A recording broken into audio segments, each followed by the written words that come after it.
व नसल्ली अला रसूलिहिल करीम अम्मा बाद बिस्मिल्लाहिर्रहमानिर्रहीम। एक साहिब ने सवाल पूछा है कि अकीका करना फ़र्ज़ है या वाजिब।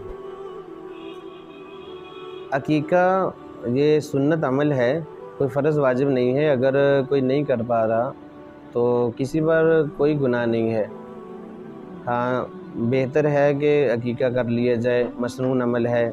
हदीस मुबारक से साबित है, आप सल्लल्लाहु अलैहि वसल्लम ने फरमाया कि बेटे की जानिब से 2 बकरे और बेटी की जानिब से 1 ये ज़िबा करना मसनून है।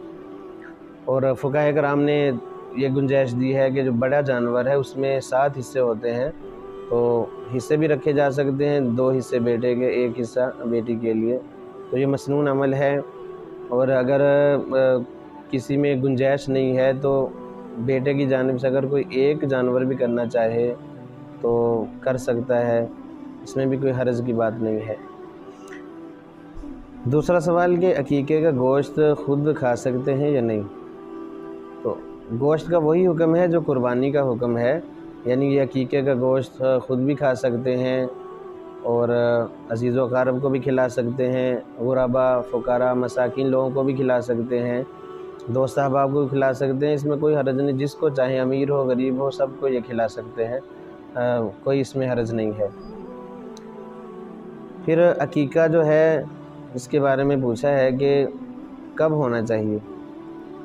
तो सुन्नत है कि 7वें दिन अकीका हो जाए, फिर बच्चे का सर मूंड़ा जाए, सर के बाल उतारे जाएं और उन बालों के वज़न के बराबर चांदी सदका करना, ये भी सुन्नत से साबित है। तो वज़न करवा लिए जाए उन बालों का, थोड़ा सा जो भी वज़न हो उसकी बकदर चांदी सदका करना या उसकी कीमत अदा कर देना, ये भी सुन्नत से साबित है। फिर जो हलक करवाया है, बच्चे का सर मूंड़ा है, तो सर पर ज़ाफ़रान का लगाना, ये भी सुन्नत से साबित है। इस तरह ये बालों के बारे में पूछते हैं कि बाज़ लोग इन बालों को संभाल के रख लेते हैं, क्या करना चाहिए। तो इंसान के जो अज़ा हैं इनकी भी कदर व मंज़िलत है, इज़्ज़त है, और ये जो बाल बच्चे के होते हैं इनको ज़मीन में दफन कर देना चाहिए, यही सबसे ज़्यादा मुनासिब है।